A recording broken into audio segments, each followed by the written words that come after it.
할렐루야. 서로 좀 인사 좀 할까요? 너무 표정이 굳어 있어서. 반갑습니다. 네. 오늘 이 역대하 28장 8절부터 15절 말씀을 읽었는데 여기 선지자 오뎃의 이야기가 나와요.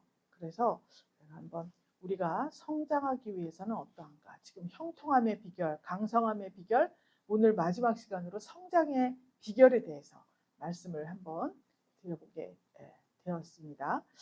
우리가 인생을 살아갈 때 지금 이 나이까지 살아오면서 우리가 느낀 게 있습니다. 하나님께서 우리를 높이실 때가 있고 또 하나님께서 낮추실 때가 있다. 그런 생각 다 해보셨죠? 예. 이것은 정말 우리 힘으로 할 수 없고 하나님께서 성도를 성숙하게 하기 위해서 하나님 말씀에 순종하고 겸손하고 낮은 자리에 자기가 있다면 높여주시고 또 교만하여져서 스스로 높은 자리를 탐할 때 하나님께서는 낮추시는 것입니다. 그래서 성도들이 아주 교만할 때 낮추셔요. 하나님 뜻을 멸시하고 거역할 때 그때 하나님께서는 낮추십니다. 또 성도가 범죄를 하고 우상 숭배에 물들어 있을 때 하나님께서는 우리를 낮추셔요.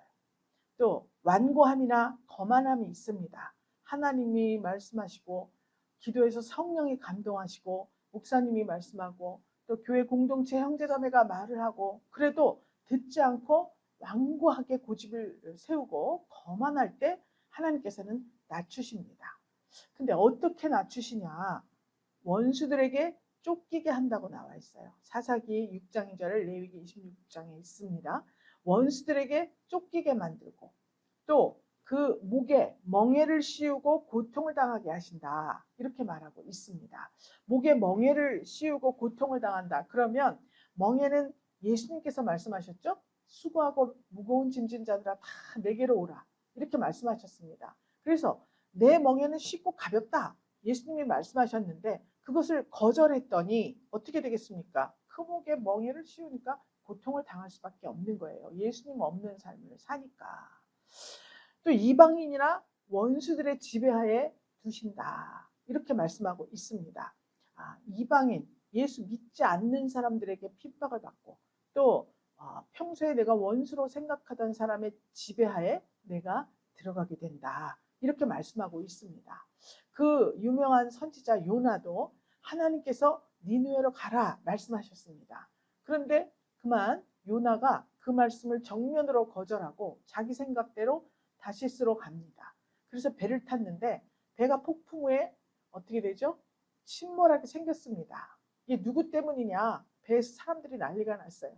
그랬더니 요나가 거기에서 깨달았습니다. 나 때문에 그러니까 날 바다에 던져라. 그래서 바다에 던졌죠. 그랬더니 폭풍우가 잠잠해지고 요나는 그만 큰 물고기 뱃속으로 삼키어지게 됐습니다. 그렇게 이방인 원수들 또는 악한 환경 스스로 어떻게 헤어나올 수 없는 그런 상태로까지 하나님이 낮추시는 거예요. 물고기 뱃속에 들어간 요나가 살았을까요? 죽었을까요? 정답입니다. 어떻게 살았습니까? 뱃속에서 회개를 했어요. 사흘 밤낮을 하나님 앞에 내가 정말 잘못했구나. 내가 하나님 말씀을 정면으로 거스르고 반대로 그렇게 갔구나. 이래 오늘날 이와 같이 물고기 뱃속에서 죽는구나. 이 성경에는 물고기 뱃속, 큰 물고기 뱃속이라고 나오지만 실질적으로 우리 삶 속에서는 큰 세력을 말합니다. 그래서 이 세상에서 큰 세력을 말해요. 그래서 우리가 그 세력에게 잡히고 말았다. 이렇게 말씀하고 있습니다. 가정에서는 믿지 않는 가족들에게 잡혀 먹히고 말고 또 직장에서는 내가 아무리 무언가를 하려고 하고 실적을 쌓으려고 해도 형통하지가 않는 거예요. 왜냐? 방해하는 사람이 꼭 있는 거예요. 그 사람이 꽉 잡고 있기 때문에 내가 이걸 마음대로 할 수가 없어요. 오직 하나님께서 우리를 주관하셔야 이 모든 난관을 극복하고 어려운 환경을 순적하게 해주실 텐데 그렇지를 않고 내가 하나님을 버렸기 때문에 이런 위험과 참 이런 수치와 핍박과 이런 것에 그만 노출이 되고 말았다. 이렇게 볼 수가 있습니다. 그러면 하나님께서 궁극적으로 이러한 하나님 말씀에 반대되고 교만한 행동을 할 때 왜 우리를 낮추시는 걸까? 궁극적으로는 하나님의 통치 아래 있을 때가 가장 행복하다라는 사실을 깨닫게 하기 위해서 그렇게 하시는 것입니다. 여러분, 우리가 여러분이 예수님께서 십자가에 피 흘리시고 죽으심으로 내가 구원받았다는 것을 믿습니까? 예수님께서 십자가에 달려 죽으시면서 보혈을 흘려주셨어요. 그 보혈의 공로로 나의 모든 악함, 질병, 또 귀신, 이런 모든 것들이 다 쫓겨나가는 것을 믿습니까? 믿습니까? 그렇습니다. 이 사실을 믿는 자들은 중간에 가다가 아무리 많은 실수를 하고 하나님을 배역하고 하나님께 정말 교만함을 드러내고 자기의 이 속에 있는 모든 본성적인 이 악함을 다 표현한다 할지라도 하나님께서는 반드시 기회를 주신다는 거예요. 그러나 그냥은 아니라는 거예요. 이렇게 원수들에게 쫓기고 목에 멍에를 씌우고 이방인 원수 지배하에 두시는 이러한 징계가 따라온다는 것을 믿으시기 바랍니다. 그때 얼른 회개를 하면 하나님께서는 금방 용서해 주시는 거예요. 우리의 잘못과 교만을 하나님 앞에 회개하면 그 즉시 하나님께서는 용서를 해주신다. 이것이 성경의 약속입니다. 우리가 우리 입으로 죄를 고백하기만 하면 저는 미쁘시고, 그렇죠? 사랑하시고 우리를 사랑하시고 그렇게 이뻐하시는 거예요. 그래서 그만 하얀 양털같이 또 하얀 눈같이 그렇게 깨끗하게 죄 없는 자로 만들어주신다. 용서해 주신다. 여러분, 이 사실을 믿어야 돼요. 사단 마귀는 자꾸 우리 귀에 속삭입니다. 너 이런 잘못했잖아. 너 이런 행동했잖아. 너 어저께도 이렇게 했잖아. 어디 가지 못할 때를 갔잖아. 그런 거 자꾸 우리 귀에 속삭이는 거예요. 그러나 마지못해 얼떨결에 갔다 하더라도 이제 앞으로 다시는 그러한 곳에 또 그러한 일에 내가 가담하지 않겠다. 하나님 용서해 주세요. 회개하면 간 적도 없는 사람같이 만들어주신다는 거예요. 믿습니까? 너무 거짓말 같아서 믿어지지가 않아. 그렇죠? 물건도 공짜로 주면은 너무 싸거나 공짜로 주면은 이 물건이 가치가 없는 줄 안다. 그런데 예수님이 우리 대신 보혈을 흘려주셨잖아요. 그 보혈보다 큰 값을 매길 수가 없어요. 그래서 우리는 그 사실을 믿기만 하면 그런 모든 죄에서 우리를 해방시켜 주신다고 약속을 해주신 것입니다. 할렐루야. 성도가 겸손함과 주의 이름으로 기뻐함을 보실 때 때때로 낮은 곳에 있는 성도를 높여주시기도 합니다. 베드로전서 5장 6절에는 그러므로 하나님의 능하신 손 아래서 겸손하라. 때가 되면 너희를 높이시리라. 이렇게 말씀하고 있습니다. 그런데 높이시긴 높이시는데 어디까지 높여주시나 궁금하지 않아요? 어디까지 높여주시냐? 요한계시록 22장 5절에 보면 다시 밤이 없겠고 등불과 햇빛이 쓸데없으니 이는 주 하나님이 저희에게 빛이십니다. 저희가 세세토록 왕노릇 하리로다. 할렐루야. 하나님은 높이는데 그냥 뭐 이렇게 조금 높이는 게 아니에요. 하나님 말씀에 순종하고 계속 일생을 살아가면 세세토록 영원토록 왕노릇하게 해주신다는 거예요. 믿습니까? 이 사실을 믿어야 돼. 내가 어떻게 왕노릇을 해? 이러면 이거 안 돼. 그거는 사탄 마귀가 좋아하는 생각입니다. 하나님이 그렇다면 그런 거예요. 세세토록 왕노릇 하리로다 하셨으면 우리는 세세토록 왕노릇 할 수 있는 거예요. 어떻게 왕노릇을 합니까? 내 안에 계신 예수님이 만왕의 왕이잖아요. 그 왕과 함께, 그 예수님과 함께, 그 예수님이 말씀이잖아요. 말씀대로 살면 영원토록 왕노릇 한다. 이것이 하나님께서 우리에게 주신 일생일대 최고로 좋은, 굉장히 최고로 높은 그러한 높은 곳이에요. 믿습니까? 그래서 성도들이 항상 하나님을 의지하고 겸손하게 예수 그리스도의 장성한 분량에 이르기까지 힘써야 된다고 에베소서에 사도 바울이 썼습니다. 믿습니까? 우리는 할 일이 없어요. 예수 그리스도의 장성한 분량, 충만한 데까지 이르기 위해서 날마다 말씀을 묵상하고 성령의 감동이 왔을 때 그 말씀을 정말 내가 그 말씀을 실천으로 옮길 수 없는 형편, 실력, 가진 것, 이 모든 것들이 안 돼. 그런데 내가 하고자 하면 성령께서 그것을 할 수 있는 능력을 주신다는 거예요. 순종할 수 있는 능력을 주신다는 거예요. 믿습니까? 그래서 오직 우리가 취할 것은 하나님을 버리는 것이 아니라 우리 속에 있는 가장 열악하고 또 굉장히 악하고 더럽고 추하고 가증한 것, 이 모든 것들을 하나님 앞에 예수 십자가 밑에 묻어버릴 때 그 보혈로 우리는 깨끗함을 입고 여러분들이 순적한 왕노릇하며 살 수 있는 그런 길을 보장받는다는 것을 말씀하고 있습니다. 오늘 본문에 아하스 왕이 나옵니다. 요담 왕이 죽고 그 아들 아하스 왕이 12대 왕으로 이제 제위했습니다. 근데 16년 동안 이스라엘을, 이 남유다를 통치해요. 그런데 이 아하스 왕은 여러분들이 28장 아마 다 읽어보셨을 겁니다. 이 성경에서 아주 가장 악하고 가장 악랄하고 나쁘고 아주 정말 어떻게 표현할 수 없는 그런 나쁜 왕으로 기록이 되어 있습니다. 아합 왕이 굉장히 악한 왕이라고 되어 있죠. 그렇지만 아합 왕이 하나님 말씀이 들릴 때는 어떻게 했습니까? 빨리 회개했어요. 그래서 하나님도 벌 주려고 하다가 보류하고 이렇게 했는데 이 아하스 왕은 처음부터 끝까지 아주 초지일관 악을 행한 그런 왕입니다. 그래서 이 시대에 이사야 선지자, 미가 선지자, 호세아 선지자, 이 선지자들이 활동하던 시대예요. 이렇게 훌륭한 선지자의 영향을 받으면 하나님 보시기에 정말 선한 왕이 될 수도 있지 않겠습니까? 그런데 선지자의 말을 무시하고 우상을 택한 거예요. 그랬기 때문에 정말 죽을 때까지도 하나님을 무시하고 하나님을 버리는 행동을 일삼은 그런 아주 악한 왕입니다. 구체적으로 나와 있어요. 1절부터 보면은 2절에 보면 어떻게 나쁘게 했는가? 여호와 보시기에 정직히 행하지 않았다 나와 있는데 2절에 보면 이스라엘 열왕의 길로 행하여 바알들의 우상을 부어 만들고 그랬습니다. 북이스라엘은 우상 천지 아닙니까? 그런데 그 우상들을 부어서 바알 우상을 부어서 만들어가지고 성전 곳곳에 다 갖다 놨다는 거예요. 이게 될 일입니까? 하나님의 거룩한 성전에 우상을 이렇게 세웠다는 거예요. 또 3절에 보면 흰놈의 아들 골짜기에서 분향을 했다. 그리고 이스라엘 자손 앞에서 쫓아내신 이방 사람의 가증한 일을 본받아 그 자녀를 불사르고 그렇게 나와 있어요. 이 몰렉은 이방 신입니다.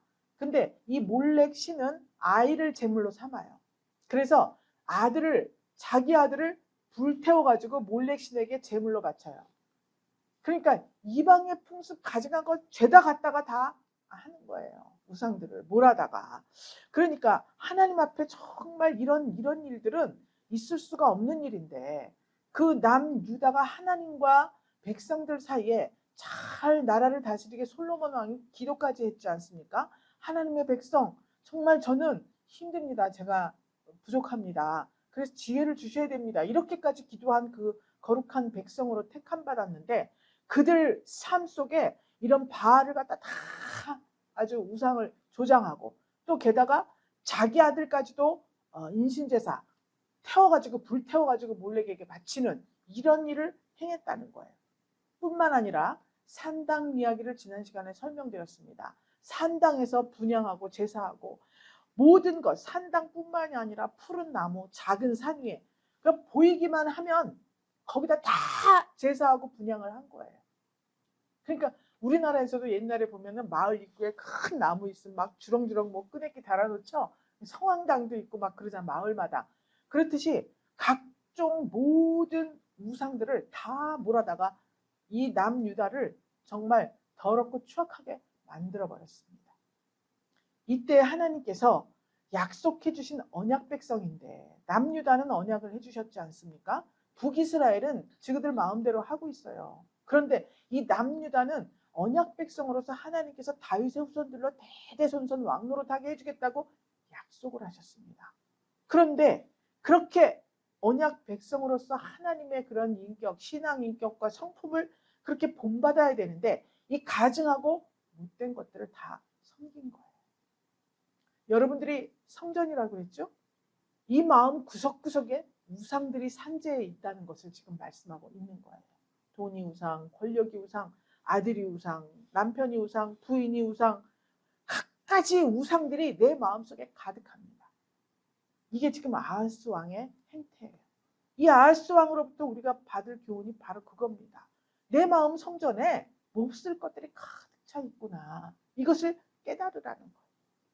근데 많은 사람들이 마땅히 본받을 대상이 누구냐? 하나님 한 분밖에 없습니다. 우리 예수님밖에 없습니다. 성령 하나님밖에 없습니다. 그런데 본받을 대상을 잃어버리고 이 세상 것들을 다 취해다가 이 성전을 더럽히고 있는 거예요. 그래서 에베소서 5장 1절에서는 그러므로 사랑을 입은 자녀같이 너희는 하나님을 본받는 자가 되고 그랬습니다. 여러분, 하나님께서 여러분을 사랑하신다는 느낌을 받아보신 적이 있습니까? 있습니까? 하나님의 사랑을 입은 자녀라면 반드시 하나님을 본받는 삶을 살아라. 이렇게 지금 말씀하고 있는 것입니다. 창세기 1장 27절에 왜 그래야 되나? 우리가 하나님 형상대로 창조하심을 받았기 때문에 그래요. 그 창세기 1장 27절에 하나님이 자기 형상, 곧 하나님의 형상대로 사람을 창조하셨다. 이렇게 나와 있습니다. 그러니까 우리는 하나님의 형상을 닮았습니다. 그런데 여기에 각종 우상들을 끌어다 놓으면 이 하나님의 형상을 더럽히는 게 돼요. 이 내 몸과 영혼은 내 것이 아닙니다. 하나님의 것이에요. 그렇기 때문에 하나님께서 자녀 삼아 주셔서 하나님이 사랑했기 때문에 우리를 자녀 삼아 주신 거잖아요. 하나님 자신이신 예수님이 오셔서 십자가에 못 박혀 죽으신 거예요. 직접 우리를 위해서. 왜? 약속을 안 지켰기 때문에 우리가 약속을 안 지켰기 때문에 그 대신 벌을 받아야 되니까 예수님이 십자가에 못 박혀서 대신 죽으신 거예요. 그렇게까지 구해낸 이 성도인데 하나님의 형상을 그대로 회복해야 되는데 그렇지 않다면 정말 하나님께서 얼마나 슬프고 애통하고 괴로우시겠습니까? 4장 4절 6절에 보면은 하나님께서 이렇게 분양을 했기 때문에 이렇게 가증한 일을 멈추지 않았기 때문에 5절에 보면 아람 왕의 손에 붙였다 이렇게 말하고 있습니다. 북쪽에는 아람이 있고 동쪽에는 에돔이 있고 서쪽에는 블레셋이 있었습니다. 근데 이 모든 주변국들을 동원해서 이스라엘을 남유다를 치게 했습니다. 더군다나 남북 갈렸죠? 우리나라도 지금 남북이 갈렸잖아요. 지금 같은 핏줄입니다. 형제예요. 그런데 남북이 갈렸죠? 그런데 북이스라엘이 남유다를 쳐내려왔습니다. 주변국들 뿐만이 아니라 형제 나라까지도 침범해 왔어요. 그래서 우리가 지금 여기 본문 읽은 것 같이 그 아내와 자녀를 합해서 20만 명을 사로잡고 재물을 많이 노력해가지고 북이스라엘의 수도 사마리아로 가지고 갔습니다. 이런 일을 당하게 되었습니다. 하나님은 진작에 말씀하셨어요. 그런데 하나님을 버렸기 때문에 6절에 보면 이는 그 열조의 하나님 여호와를 버렸기 때문에 이렇게 나와 있죠. 그러니까 내가 하나님 여호와를 버린 증표가 뭐냐? 침략자들이 나를 공격해 옵니다. 북쪽에서 동쪽에서 서쪽에서 자기 형제가 부모가 막 자기를 공격해 오는 이러한 일이 발생하는 거예요. 그때 우리는 생각을 해야 됩니다. 형통할 때에는 기뻐하고 곤고할 때에는 생각을 하라고 기록이 되어 있어요. 성경에. 그럼 무슨 일인가? 이게 무슨 일인가? 생각을 해보면 내가 하나님을 버렸구나. 하나님의 성전에 더럽고 가증한 것들의 처소를 만들었구나. 이걸 빨리 깨닫고 돌이켜야 됩니다. 할렐루야. 우린 돌이킬 수 있어요. 기회가 있습니다. 이것이 성도의 장점이에요. 아무리 고약한 죄를 저질렀어도 그 즉시 회개하면 하나님께서는 받아주시는 거예요. 누가복음 15장에는 탕자 이야기가 나옵니다.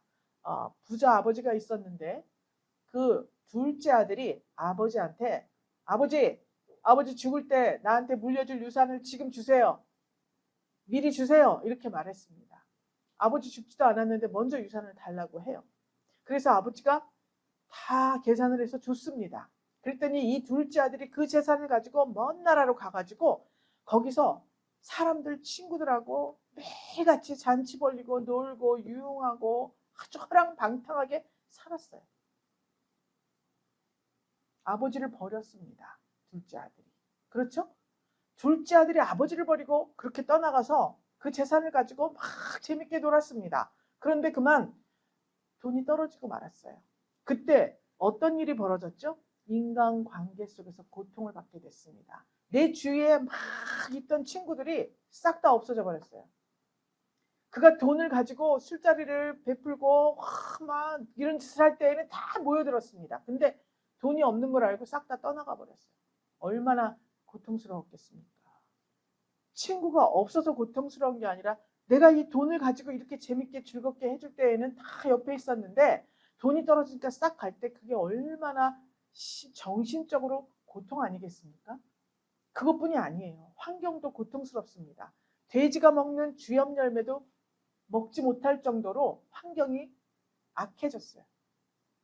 가난해졌습니다. 먹을 게 없게 되었습니다. 배고파요. 가장 큰 것이 정신적인 고통입니다.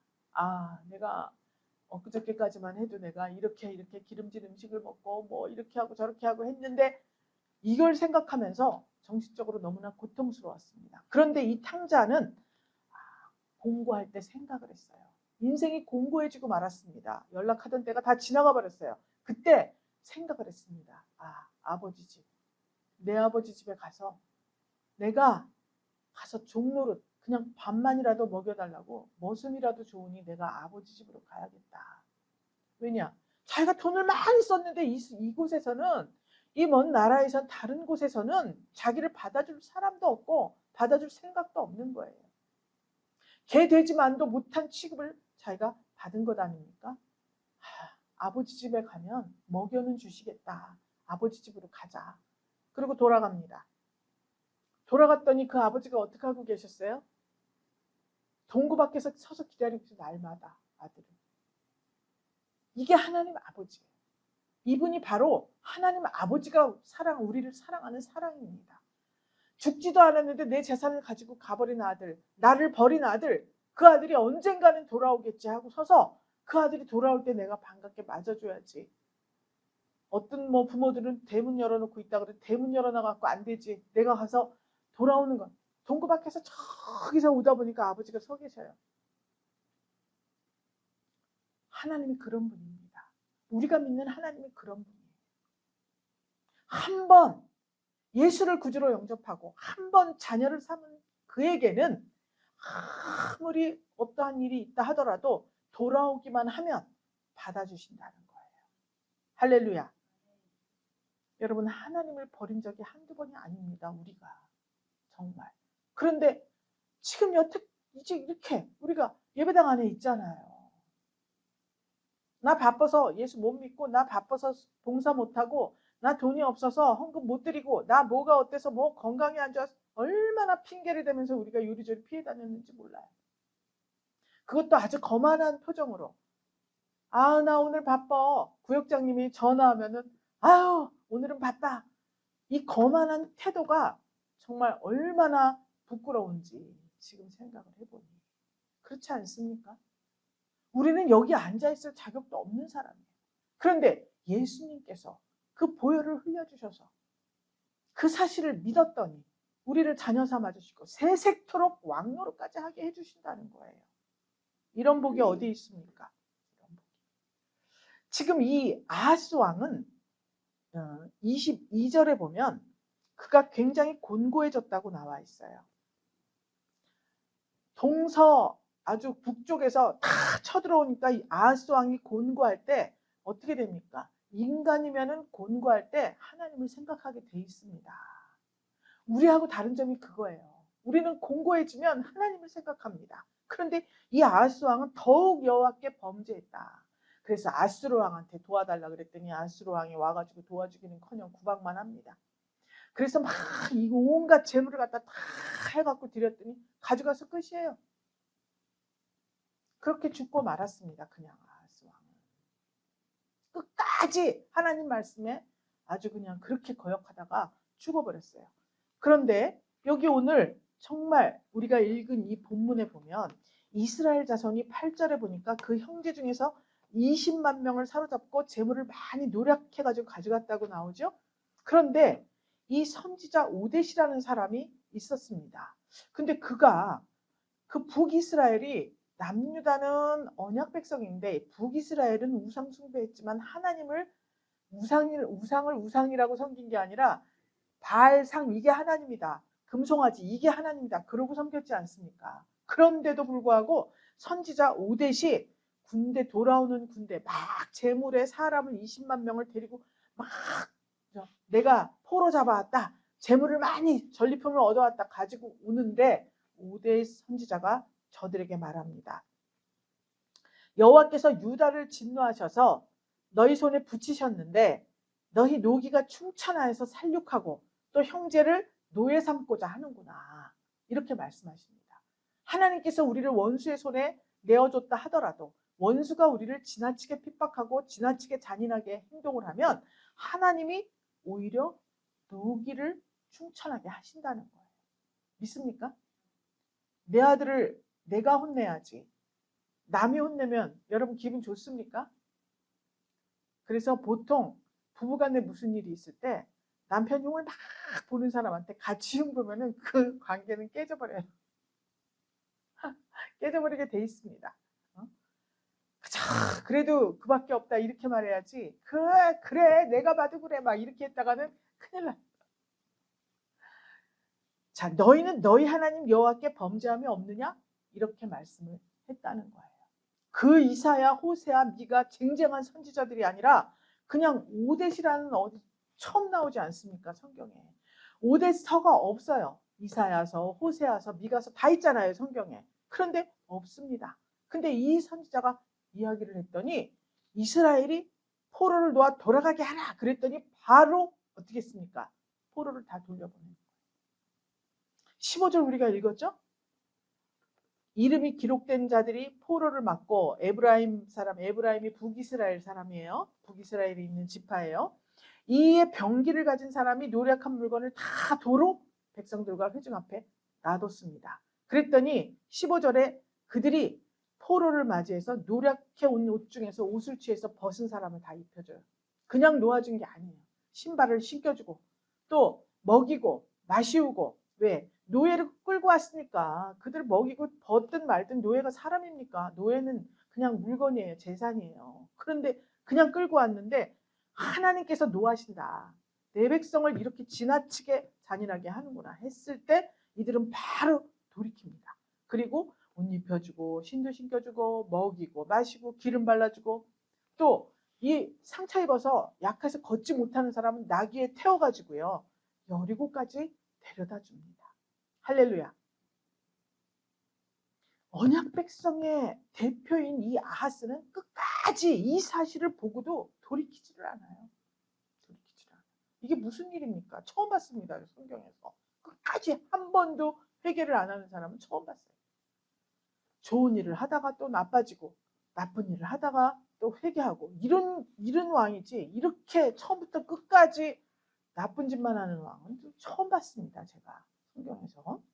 이렇게 하나님께서 내 마음에 맞지 않든지 행하기 어려운 것이라도 하나님 말씀에 순종할 수 있는 것은 무엇입니까? 성령의 감동. 성령께서는 우리가 할 수 없는 것을 하게 만들어 주시는 거예요. 감동을 시키시기 때문에 그렇습니다. 소경이 있었어요. 예수님이 지나가시다가 소경을 보게 됐습니다. 소경을 이리로 앞으로 가서 소경에게 땅에 있는 진흙을 막 침을 뱉어갖고 개 가지고 눈에다 발라줬습니다. 소경에게. 저 실로암에 가서 씻어라. 이랬습니다. 여러분 거기 예루살렘 정원 800m 꼭대기라 그랬죠? 실로암은 저 밑에 그 히스기야 터널 그 물길 있잖아요. 그게 500m 이상 갑니다. 그 밑으로 내려가야 돼요. 실로암가 찾아가야 돼. 이걸 바르고. 어려운 일 아닙니까? 그리고 아니 그냥 고쳐주면 되지 또 흙을 발라서 여기다 또 눈에다 막 침 뱉어가지고 발라가지고 붙이고 사람이 볼 땐 정말 이상한 짓 아닙니까? 그런데 이 소경은 살 길이 이것밖에 없다. 내가 살 수 있는 길은 예수님 말씀에 순종하는 길밖에 없다. 이렇게 생각을 한 거예요. 그래서 실로암까지 갔습니다. 씻었어요. 눈을 떴지 않습니까? 할렐루야. 하나님께서 여호수아에게 명령을 했습니다. 야, 여리고성이 저 앞에 있지? 출애굽해서 가나안으로 들어가지 않습니까? 여리고성을 무너뜨려야 됩니다. 관문이에요, 가나안에. 그러니까 어떻게 하라 그랬냐면 6일 동안 그 여리고성을 한 바퀴씩 돌아라. 7째 날에는 7번을 돌아라. 13번을 돌으라 그랬어요. 여리고성은 굉장히 큰 성이라고 지난번에 설명을 다 했습니다. 너무나 이 성벽도 두껍고 2중, 3중으로 해놨기 때문에 무너질 수가 없는 성입니다. 그걸 무너뜨리려면 그 문을, 여리고 성문을 큰 통나무, 영화에서 보셨을 거예요. 여러시면 그거 확 밀어가지고 문을 부수든지 아니면 사다리 놓고 그 성벽에 올라가서 들어가서 문을 열든지 뭐 이렇게 해야 정복을 할 수 있는 그런 성이에요. 그런데 그냥 이렇게 도르라는 거예요. 그 진짜 7째 날에 7번째 돌면서 함성을 질렀더니 이게 여리고성이 무너져 버리고 말았습니다. 여러분, 하나님이 백성들 앞에 직접 나와서 그렇게 해라 한 게 아니에요. 여호수아에게 전달해라 이렇게 말했습니다. 그런데 이 60만 백성들, 더 되지만 장정만 60이라 그랬죠? 60만이 넘는 이 백성들이 그 말에 순종을 했어요. 여러분, 개가 짖어도 하나님의 음성으로 들으라고 했습니다. 형제 자매가 이야기하고 강 목사님이 이야기하고 하다못해 저는 무슨 어떤 성령의 감동이 왔는데 이게 뭘까? 뭔가를 이렇게 보여주셨는데 이게 무슨 의미일까? 그렇게 모를 때가 있습니다. 어떤 때는 누가 언뜻 지나가는 말을 할 때도 있고요. 어떤 때는 성경에서 깨닫게 하실 때도 있고요. 어떤 때는 뉴스를 보다가 그게 이거였구나 깨달을 때도 있습니다. 언제 어떻게 어떤 방식으로 그것을 깨닫게 하시는 거는 몰라요. 그러니까 우리는 어떻게 돼야 되겠습니까? 항상 귀를 하나님께 기울이고 내 눈도 모든 눈이 다 말씀에 집중되어 있어야 돼요. 그래야지 내가 이것을 깨닫고 하나님의 백성으로서 승리할 수 있다는 것을 지금 말씀하고 있습니다. 이스라엘이 회개하고 선을 베풀었습니다. 자신을 보게 되었어요. 선지자가 이야기를 했죠. 너희는 너희 하나님 여호와께 범죄함이 없느냐? 이렇게 말했습니다. 이 말씀이 화살이 돼가지고요. 불화살이 돼갖고 이스라엘의 가슴에 꽂혔습니다. 그렇지. 그리고서 빨리 형제를 다시 기름 바르고 좋게 해서 데려다 주기까지 한 거예요. 남북은 갈라졌지만 형제 아닙니까? 12지파 중에 10지파, 2지파잖아요. 형제잖아요. 하나님께서 자기에게 베푸신 긍휼, 용서, 자비, 사랑 이런 것들을 생각해야 되는 거예요. 가늠한 여인 붙잡아왔죠? 돌로 치시오. 예수님이 돌로 치면 어떻게 되는 거예요? 율법자네, 율법 따라하는 자네. 돌로 안 치면 어떻게 해요? 돌로 치면 사랑 안 하네. 돌로 안 치면은 또 그건 율법을 어기는 게 되고 아주 핑계거리가 많습니다. 그때 예수님이 그랬죠? 죄 없는 자가 돌로 쳐라. 다 물러갔습니다. 이게 신앙 양심이에요. 신앙 양심은 하나님의 말씀이 떨어졌을 때 자기를 돌아보게 되어 있습니다. 다른 사람을 보는 것이 아니라 나를 봐요. 제가 지난 한 두세 주 동안에 공평한 거 따지다가 하나님께 회개를 했어요. 아니 공평하지 않잖아. 어떤 일에 대해서 공평하지 않잖아. 그래서 아주 심정이 상했습니다. 아니 그럴 수가 있어? 저럴 수가 있어? 이렇게 해야 공평하지. 그런데 하나님께 기도했습니다. 하나님 이건 너무 공평하지 않습니까? 막 기도하는데 제일 공평한 게 이거다. 이렇게 응답을 받았어요. 사람의 눈으로 볼 땐 공평하지 않아. 그런데 하나님께서 우리를 향한 계획이 있잖아요. 하나님께서 여러분들을 향한 계획이 있잖아요. 그 계획을 실행하실 때 눈으로 볼 땐 공평하지 않은 상황이지만 하나님 보실 땐 가장 공평한 거라고 그렇게 저를 깨닫게 하신 거예요.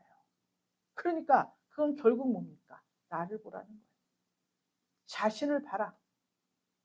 왜 공평하지 않는다고 생각했어요? 내가 했는데 다른 사람이 들어온 거예요. 그러니까 내가 심정이 상한 거잖아요. 공평하지 않다 이건. 잣대가 나였어요. 그런데 하나님의 말씀에 잣대를 두니까 참 이 석연치 않고 기분 나쁘고 막 상했던 이 마음이 아주 순식간에 다 물러가 버립니다. 왜요? 하나님이 공평하시다. 공평하신 하나님이 지금 이 상황이 가장 나에게는 공평한 상황이구나. 이렇게 깨닫게 되니까 아주 그냥 안개가 거치듯이 싹 사라져 버렸습니다.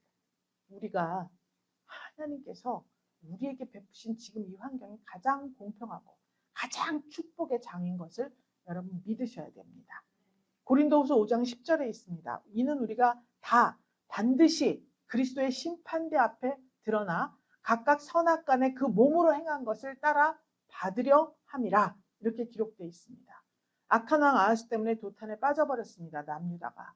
하나님의 진노로 파멸로 치달았지만 그럼에도 불구하고 끝까지 지키시고 하나님께서 보호해 주셨습니다.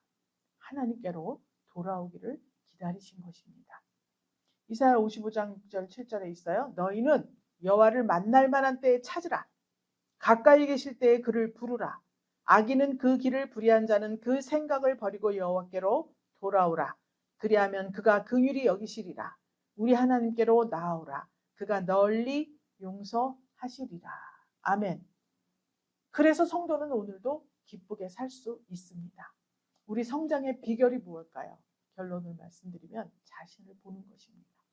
언제 어느 때 어떠한 환경과 어떠한 관계가 있다 할지라도 자신을 바라보면 곤고한 때 생각하라 그랬잖아요.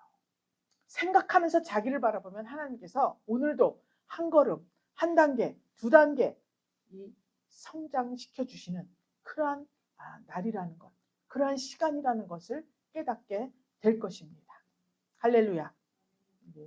이 11월에는 이제 10월이 다 갔습니다. 11월에는 추수감사주일이 남아있어요. 우리에게서 열매를 맺어야 되잖아요. 정말 얼만큼 조금이라도 성장된 모습을 열매로 하나님 앞에 올려드리는 저와 여러분 되시기를 예수 그리스도의 이름으로 축복합니다. 하나님 감사드립니다.